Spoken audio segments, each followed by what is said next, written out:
wherever your money goes, your attention goes. I knew that by making this investment into that deal, my attention would go there as well, which then would really create this vortex pulling me into doing more of these type of deals.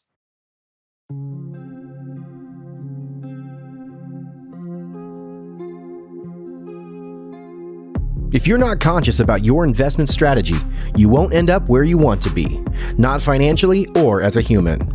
On this show, we interview highly successful investors and share how they overcame limitations to become unstoppable forces of success. If you're ready to learn what it is to be a conscious investor so you can end up where you want, keep listening.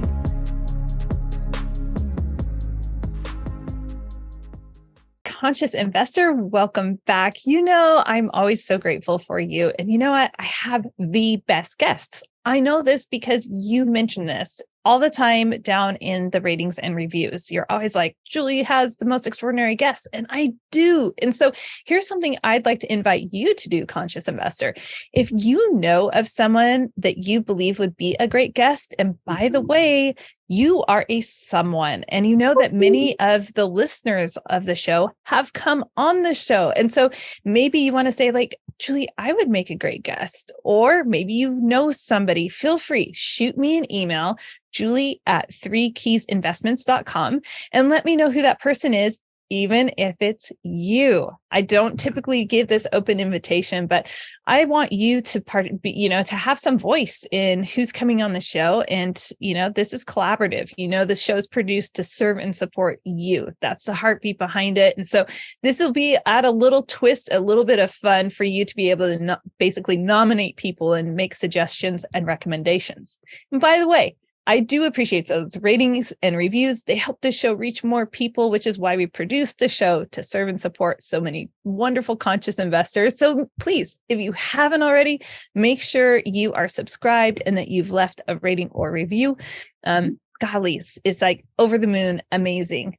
All right. Today, I am joined by a really, if you are watching over on the YouTube channel, you know that I smile quite often, and people mention that, but I think I might get outsmiled during this episode because Oliver is absolutely fantastic. We were both part of the same mastermind, and maybe 4 months ago or so, Rod Cleef had a virtual boot camp. He runs those a few times a year, and Oliver and I were on the same panel, and we were having a panel discussion, and we were offering insights, and it was just one of those.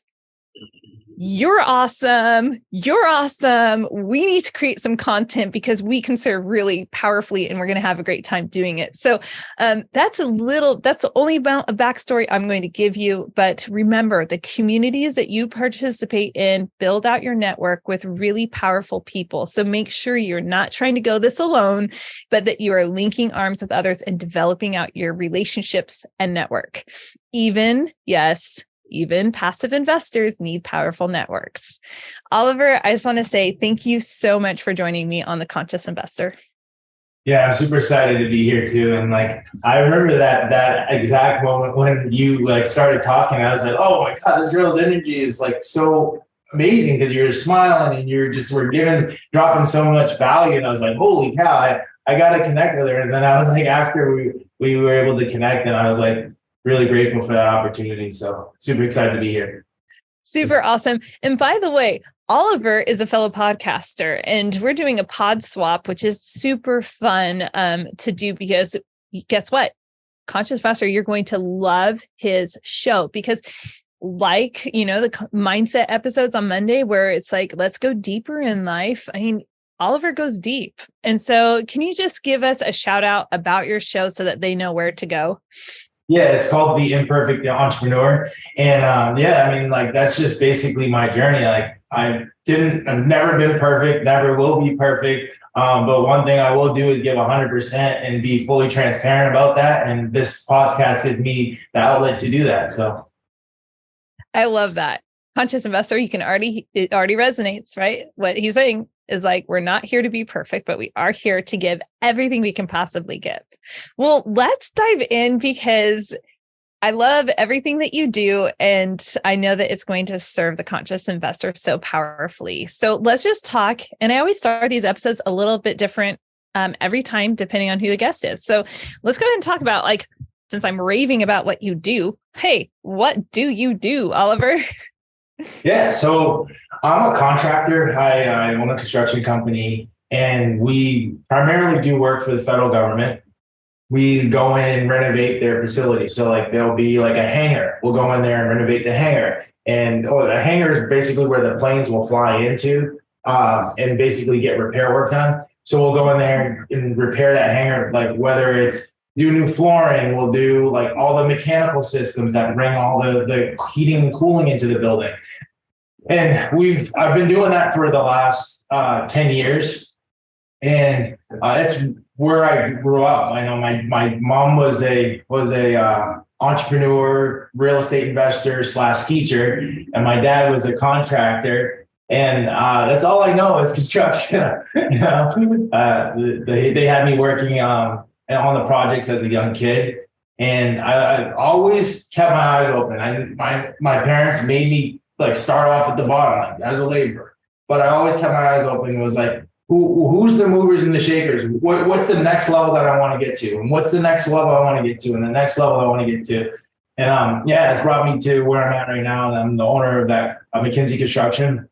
And we primarily do work for like the Navy's, the General Service Administration, the USDAs of the world. And what I take once I'm done personally making money, I then roll that into real estate. And really excited about sharing more of that on this podcast. Okay. This is so fun because we're really kindred spirits, even more than a smile and like excitement about everything that we do. My mom was a teacher. My dad was in real estate, and then I've gone both paths. I've background in education, background in residential real estate, and have been loving the commercial real estate space for years now. So I love how dynamic we can be, and the influences that our parents actually have into our lives, into our professions, and how we view the world and such. Oh, yeah, no, that when you said that's been a huge impact in my life. I mean, I saw like the good and the bad, right? Like my dad literally came up out of the projects and made something out of himself. He was the first millionaire in his family, and he generated a lot of money, right? But then at the same time, I saw the bad, and I saw them go through the bankruptcy, and I saw what it did to my family. And my dad went this way, my mom went that way, and like having that context, like seeing the big picture, but then also having the contrast of like the good and the bad, has been huge in my understanding of what's possible and my ability to push to get to what's possible, but also my ability to appreciate what we currently have right now, and to appreciate the others that are around us, because tomorrow isn't always going to be as beautiful as you might think it might be. I live in beauty every day. Those challenges really come. They do come, and they want to like knock the sails down and capsize the boat and everything. And it's like, heck no. But yeah, challenge is going to come. Adversity will come, and being dynamic is critical. Yeah. Absolutely critical. Yeah. I love it. Okay. So let me wait, you have something add away, my friend. You look like you want to add an addition on that one. No, it like makes the grit out of the person, right? And it's like that's honestly been my special sauce. It's like, never, like I said before, I've never been perfect, and like there's always things that we always are working on, but it's the ability to understand that they're not perfect, and your intention is to do the best that you possibly can in that moment, and to get the most information that you can in that moment. And that's what I do. That's how we connected. We were like, we were part of the same mastermind. We're hungry for that information, and that's why even like the conscious investor, like that, even that word conscious, like you're aware that you don't know it all, and that you're willing to put yourself out there so that you can get that information that hopefully changes your life and then in the right direction. Okay. Yep. Conscious investor. We're going to go down a little bit of a mindset rabbit hole because Oliver is awesome like that. But this morning I was thinking about, and just shoot me a message if anybody, whoever remembers this. I know a lot of you are going to remember this. In school, you probably did some type of experiment in elementary school where you had oil, you had water, you had some food coloring, right? And you were making your ocean, or maybe it was mineral oil, whatever it was. You make your ocean in a little bottle and it swirls and you're like, oh, that's so cool. But if you take that and you shake it, it all gets mixed up and you have these little bubbles, like just floating around, and then they have to settle back down. And I feel like a lot of life is like that. And so when the turbulence comes, it's almost like someone taking that, shaking it up, and it's all getting mixed up around, but it will settle back down. Now I'll add on to that. The bottle can't do this, but it's going to settle down and it's going to be even better than it was before. So just have to add that. I've been a little obsessed with this in my mind all morning. Yeah. And the reason why it's better than it was before is because you're stronger, right? You understand what not to do. And a lot of times, sometimes you have to find out what to do. You have to know what not to do. And you become stronger in that process, which then it gives you the capacity and the ability to do more and make that situation better in the future. Yep. 1,000,000%. Okay. Well, let's talk about passive investing because you and I both love passive investing. I love direct deposits, money going directly to my bank account, and I love making money and letting somebody else grow it in a real tangible asset. So let's talk about, what are your thoughts on passive investing? What's your experience with it? We'll start there because I was about to throw 12 questions at once. Like, whoa. Yeah, to be 100% honestly, it freaked me out in the beginning. Like, I was like, what? You want me to like take the hard-earned money that I make to give to you to then go multiply? And it was like, it made me, because where I came from, I had to control everything. I had to do everything. And then at the same time, another reason why I had to do everything is because I didn't have the money, right? And there's two things you need. You either have the money or you have the time. And in the beginning, I had the time and I didn't have the money. So I had people invest in me and alongside me to create this thing. And what I was with that create that thing is like to buy real estate, renovate it, and fix it up, and then rent it out, and then refinance and pull the money out. So like now all of a sudden I had developed, a nice little nest egg. And then it was like, now it was time for me to like hand that money over to an investment. And it was like, it made me so like nervous and scared because now all of a sudden I wasn't the one controlling all of those, the decisions. And it took me actually going down to the site and visiting the site and having conversations with the main investor on the deal to get really comfortable with it. And I'm glad that I understood that I wasn't comfortable. And then I also understood that I wanted to go down and see the property and took the time to go do that so I could get comfortable with it. But that investment, that investment was a game changer for me because now it allowed me to scale. Now it allowed me to continue to grow without all of my energy and effort into the deal. Because at the same time, we only have 24 hours in a day, and there's a limit there. But if we can get that 24 hours multiplied by 10 or multiplied by 20, now all of a sudden we can create way more in life than we ever could with just 24 hours. So I got that mindset shift from our mentor, Rod. He said, I always want to be in a situation where I have 10 people working on one problem. And when he said that, I was one person working on 10 problems, and it really related to me. And I was like, I got to shift this mindset. And that mindset shift was making my first passive investment in the deal and letting go of some of that control. And by letting go of that control, it has allowed me to be able to create more cash flow into my life without it always having to be reliant on all of it. This is absolutely powerful because this is one of the hurdles that most passive investors face before placing their first passive investment is the control. Like, even though they may have, and everyone should have a diverse portfolio with some holdings and stocks and bonds and all of that, right? And I'm not giving financial advice, by the way, but I understand having a diverse portfolio. We have no say or understanding on how our stocks and everything are being switched around and like to really, but for some reason, when it comes to real estate, it's like, no, I need to be in control of this. I need to have a single family house or a duplex, and I need to be the one that's like managing it and doing all of the work on it. And so it's definitely a hurdle for many passive investors. What would you say to people that are still struggling with that concept and they want all of that control? I mean, you dropped a lot, like you just dropped a load of like gems already, but like, is there anything else that you would tell that conscious investor? It's such a unique position to be in, right? I mean, congratulations to you. You can afford a single family property, right? Or a duplex or triplex. And I carry so much pride in that because that's right where I started. I'm like buying the duplexes and the triplexes. Well, actually buying really single families and then converting them into duplexes and triplexes. And there becomes so much pride in that, and there's a lot of money made in that. Like that's what would help me be able to get into these bigger multifamily deals is by refinancing out of those and putting that into the bigger 100+ unit deals.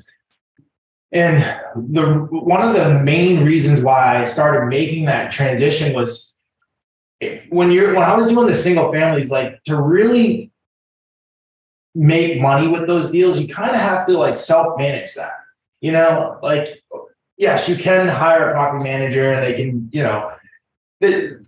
just don't get like a lot of attention though, because like you're one house and they have to have 100 houses to stay in business, right? So you kind of get put to the back burner. And now all of a sudden I was managing this stuff and I'm trying to grow my construction business, and then I get all these phone calls from the tenants, and it wasn't like bad phone calls because they were newly renovated places, but they were just like the conversations like, hey, can I put a nail in the wall? And it's like, yes, I can answer that, but every time I'm answering that, I'm taking my time and my focus away from my business. So what is that worth, right? So I wanted to put all of my focus into like growing the business so that I could continue to make money so that I can invest it passively. And that was the transition that I had to go through. Like I have to be just good and focused on what I'm really good at. And then I'll bring on team members that are really good at what they're really good at and allow them to add value to my life. And then I can add value to their life by bringing in the capital, Okay. So this is absolutely huge. Now, some people would say, yeah, but I flipped that house and I just made, $70,000.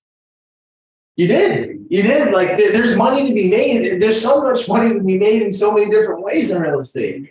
But it's like, how do you want to make that money?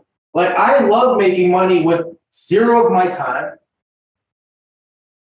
So like I got to put my energy into making investments that are going to require zero of my time after I've done my initial due diligence, right? So, there's one of my mentors taught me time is worth infinitely more than money. And he gave an example that related to me, like to my core.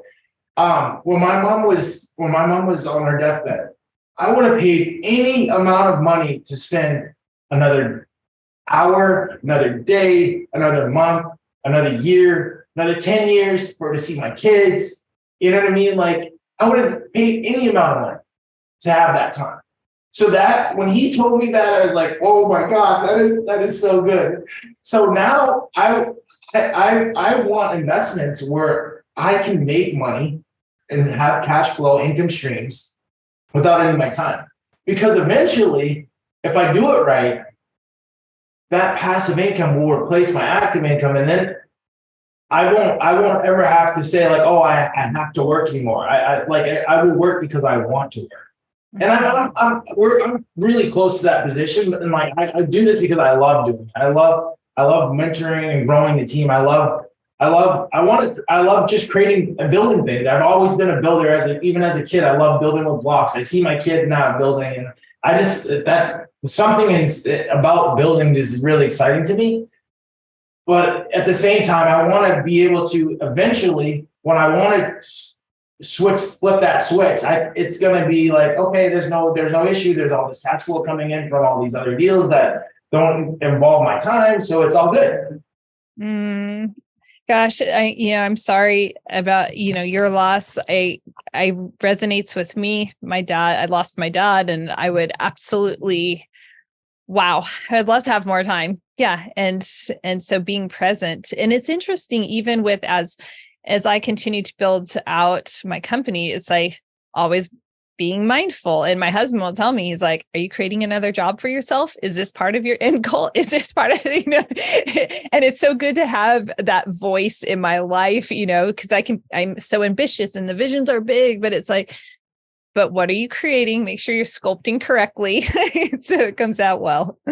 Yeah. And I think you just brought up a really good point about sculpting correctly. Like, the way that I grew up understanding business was that I had to do it all, but like, if we create business the same way we're looking at this real estate stuff, and like we build a strong team around us, now all of a sudden it's not just one person bringing this heavy rock up the hill. We have 10 people or 20 people or 100 people bringing the rock up the hill. And it's like, it becomes fun again too, because now you're doing all this cool stuff with other people, and it's just being mindful about, like, it goes back to the same thing with Rod saying, like, be a part of opportunities where you got 10 people working on one problem. Why? Because you get to distribute out not only you got to distribute out the earnings divided by 10, but you also get to distribute out the responsibility divided by 10. But the thing with that 10 thought process, right, is you need to make sure the deals are big enough so that when you do distribute out the earnings from this 10, that they're big enough to actually make a difference. So that's why we've transitioned to the bigger deal, right? I love that reminder. And that's why we go for yes, a million times yes, or actually 17, 50, 100 million times yes. Oh my gosh. So let me ask you this, and the great thing, Conscious Investor, that I appreciate having investors on the program, that have experience on the passive side of things, and Oliver happens, he's on the active side as well. And so it's really creates a very rich and dynamic perspective into all of this. And your experience, like you've built out a company and been extremely successful. So you're a builder. Through and through, you're a builder. And I appreciate that. You just need like one of those shirts that says builder, done. Full stop, builder. So let me ask you this. When you started placing your first passive investment, you mentioned, okay, how did you even discover that was an option? Yeah, I remember it so clearly. I was just renovating like these row homes here in Washington, DC, and I was converting them into duplexes and triplexes. And I was like, man, I'm gonna do a bigger deal. I want to do like a bigger deal, like a 10 or a 15 unit deal.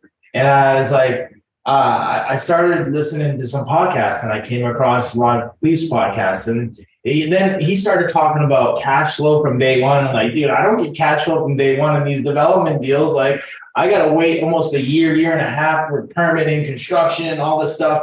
And like, I'm basically carrying an 800-pound gorilla on my back, making all those payments to the bill, like to contractors, to, I still got to pay the taxes, you still got to pay insurance, you got to pay the note on the loan and all that stuff. And I was like, what? Cash flow day one? What? Like, you still can do construction when 10 of your tenants move out of a 100-unit building, and then you're still 90% occupied?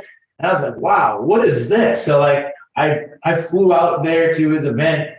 And then at this event, he had the same panels that we were on, right? And I was like, listening to these people talking, they're like, yeah, I have 3,000 units, and I have 5,000 units, and I have 1,500 units. And I was like, oh my gosh, this is awesome. And then it was like he started talking about like, we want to be in a situation where he's got 10 people working on one problem. And I really started resonating with some of the investors that were on the stage. And I was like, having a conversation with him after they were on stage, and he's like, "Hey, I have a couple deals coming up," and I was like, "Yeah, I'm really interested." I had started to refinance some of my properties to do that bigger 10 or 15 unit deal, so I already had some cash, and I did my due diligence on him, and I did my due diligence on the deal, and then I was like, you know, this is where I was being conscious. I was being intentional about where I wanted my life to go in the next 5 years, 10 years. And I was like, I'm going to make this investment, because this is, I always find that, you know, wherever your money goes, your attention goes, right? Yes. And I knew that by making this investment into that deal, my attention would go there as well, which then would really create this vortex pulling me into doing more of these type of deals. I love the vortex, by the way. That's just, it's so true. And this is really true. If we track wherever our money goes. And so, I mean, it's such a great way to say, well, if I want to grow in this skill and ability, I want to grow my knowledge, I can put my money over there. And it's absolutely a powerful way to do this. And I love that you put yourself in a position, conscious investor. I'm coming out of a very busy season of traveling to events to speak at them and such. Events are so powerful. So I love that you were, I'm going to this event. By the way, Rod's events are they're fun. And the people you meet at any event are going to be exceptional. So that's what I found. I go to a lot of different events, but this draws a certain caliber of person. And Rod's just brings also this mindset component to it that resonates. And this is not that I have so many people in my life and in my network that are awesome. So this is not a commercial to attend, all of Rod's next boot camp. But I would definitely say if you're looking for an event, that's a great event to attend. And there will be one in the fall that you can look into. Again, just, hey, it's all about building everybody up. It changed my life, and every event does. So go to events is the point of what I'm saying, conscious investor, and be swift and diligent about it. I also love that you found somebody, you were paying attention, you were sitting there, you're watching everybody on stage, you were internalizing, wait, you resonate with me. You should, conscious investor, you should stalk people. Stalk whoever's on stage. If they resonate with you, you stalk them and you hunt them down. They're there to serve and support. They're not there to be up on the stage and then run around. They're there. And one of the responsibilities of speakers is to be available, go and support the attendees and answer the questions and get to know them as well. So you're not stepping out of bounds by going up to speakers and such. So kudos on that. That was really awesome. Yeah.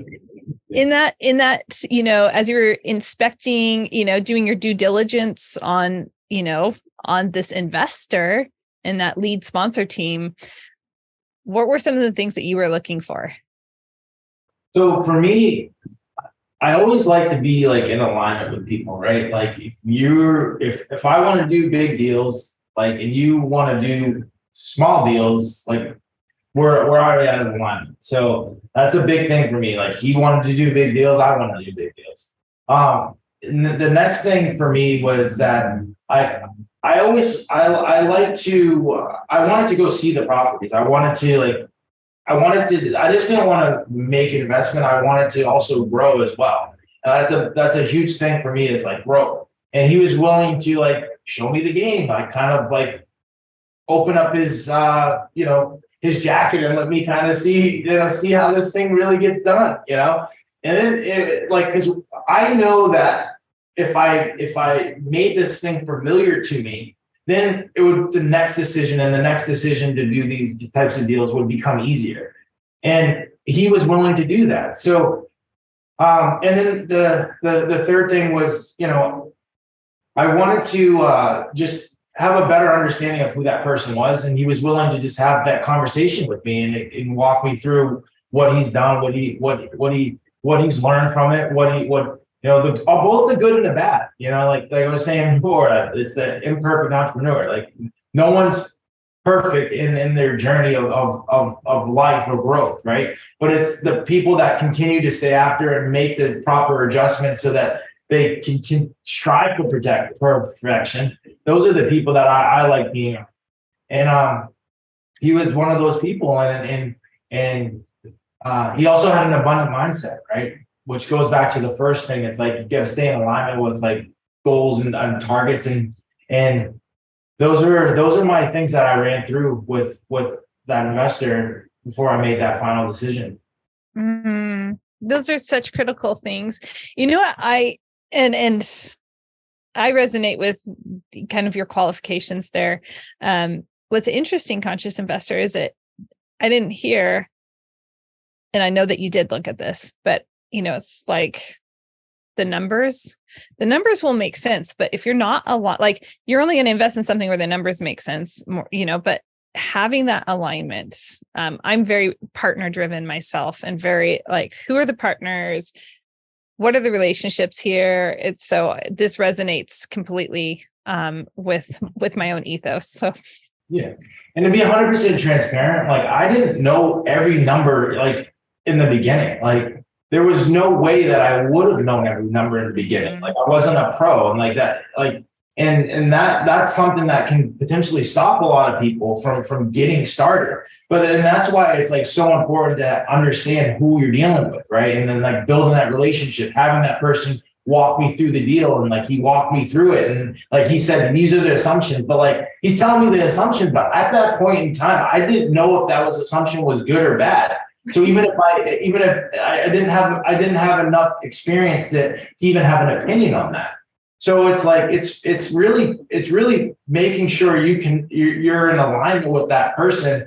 And then also I love accountability. Like he was putting money in the deal on himself. So like that's why I always put money in the deal, because there's got to be that level of accountability. So like, and then that gives me confidence and trust that like, hey, this is something good, because he's putting that money, his own money, into that deal. And it's like, look back to my old philosophy there. So my one of my mentors says, like, you're eating your own dog food. It's like here's the dog food. Like if you're willing to eat it, I'm willing to eat it, type of thing. So in the beginning, that's how and he helped me hone my game in terms of understanding what to look for and what not to look for. And then at the same time, I started getting my own experience of what was good and what wasn't good. And those numbers became internalized. So now I can just look at things pretty quickly and say, like, yes, this is a good deal, or this is not a good deal. Mm-hmm. These are all critical factors right here. Absolutely critical. I'm like, nothing to say. You just dropped it. Boom. Perfect. I felt the same way when I was listening to you talk on Rod's podcast, or the Rod's event, right? It was like, oh my God, I'm just so in alignment with that message. There's nothing else to say. Like, thank you. And oftentimes it's like listening to you, and how you articulate things, and knowing like how similar our thinking is, the underlying philosophy. My head cold is getting the better of me, I think. But I'll just say it's always lovely to hear another way of expressing it and communicating it. So absolutely fabulous. Now you're you're not only in, limited, invested. Wow. Sorry, conscious investor. I'll get through this. More vitamin C on the way. But you're invested as a limited partner, and you're on the active side as well. Let's just, take a little look-see under the hood. What kind of things are you investing in on the active side? Yeah. So, that bug of like love being involved in the deals, and like I'm, like I was saying before to you, like I'm a builder, I'm an operator. I love adding value in that way on these deals. And what like where I try to focus is like on the construction side. So like a lot of the things that we're investing in are value add deals, and they're not like crazy value add, right? But there's still like there's construction that needs to be done.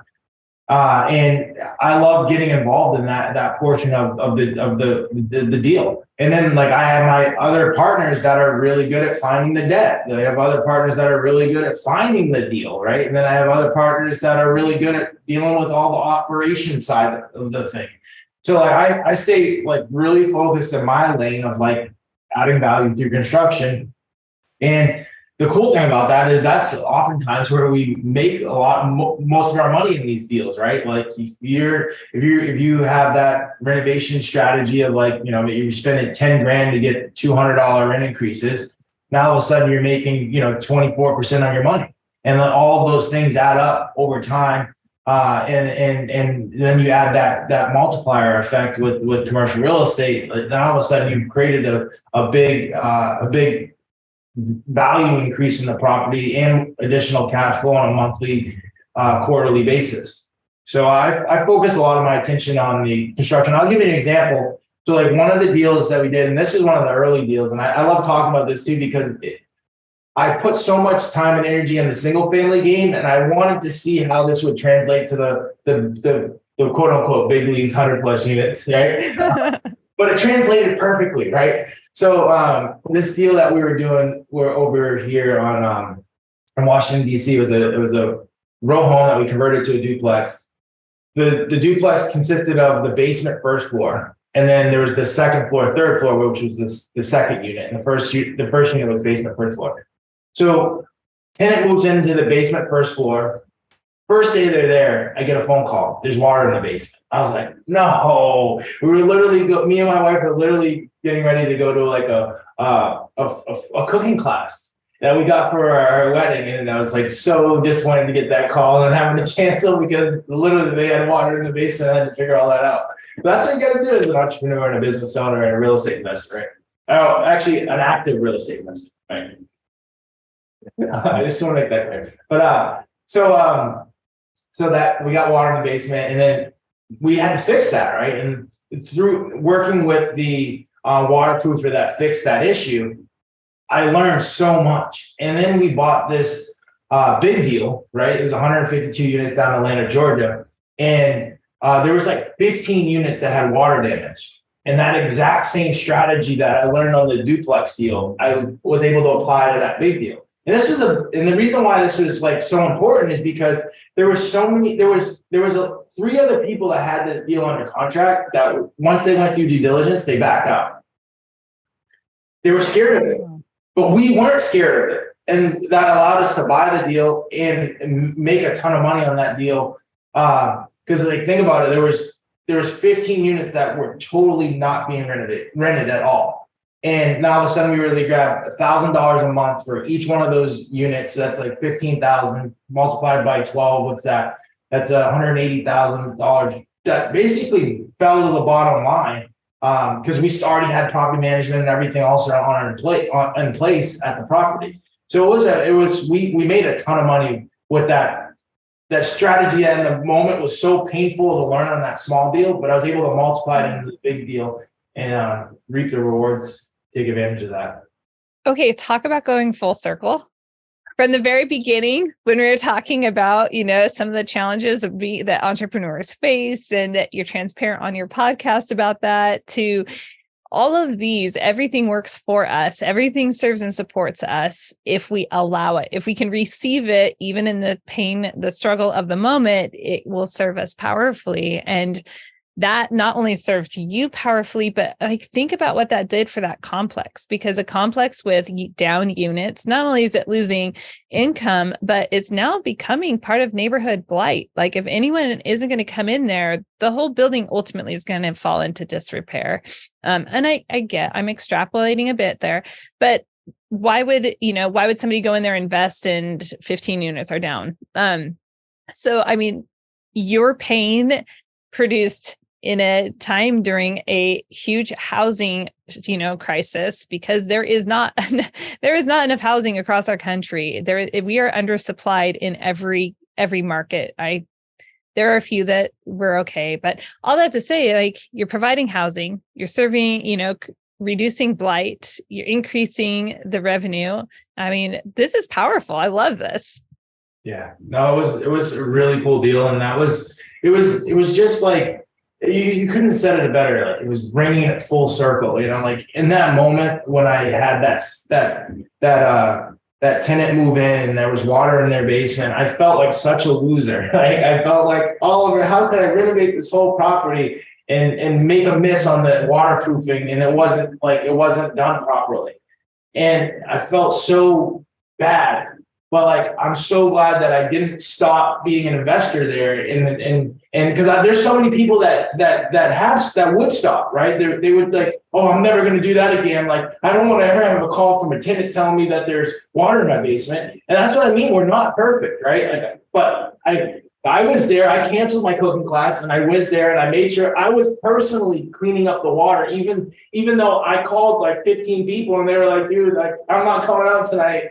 So I made sure it was done right, and I would make sure that tenant had a dry place. But it was just like, seeing that go full circle and being able to come out on the other side and actually have that provide a big reward, not only to myself, but to our investors. That was like such a cool feeling. And then just also reinforces never give up, never, don't stop too soon, like run through the line, not to the line, Oh my gosh. Just gems, pure gems. I love in the book, The 12-Week Year. I'm surprised it's not sitting right at arm's reach, but he has a diagram in there and it shows like the trough, and most people quit at the bottom of the trough, when things are tough, most people quit. But what happens when we quit at something is that we have to go back to the starting line. So we can choose to learn that lesson, learn it well, and then ride the tide up and use it for other things.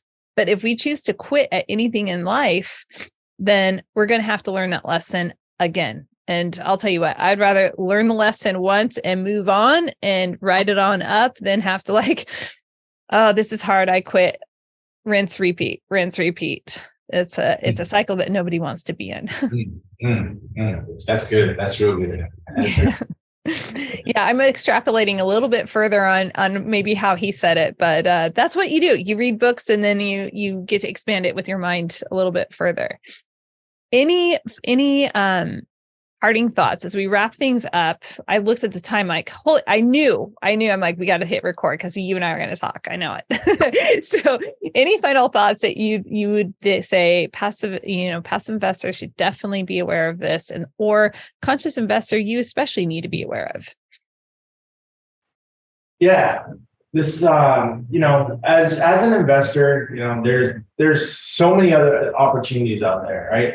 Or you need to like figure out what's really good for you. And like, for me, like, I always loved like capital preservation. Like when that person was asking like to invest in the deal with them, I was like all the hard work and all the hard time and energy and effort that I put into creating this resource, and now I got to invest it. And like, yes, like it is good to create that resource, but then at the same time, for that resource to really multiply, you're going to have to invest it into something, and you're going to have to allow it to grow and allow it to add additional value to you, because just sitting in a checking account, it's not going to add any value to you, unless you're investing into something really risky, and then it goes down to zero, right?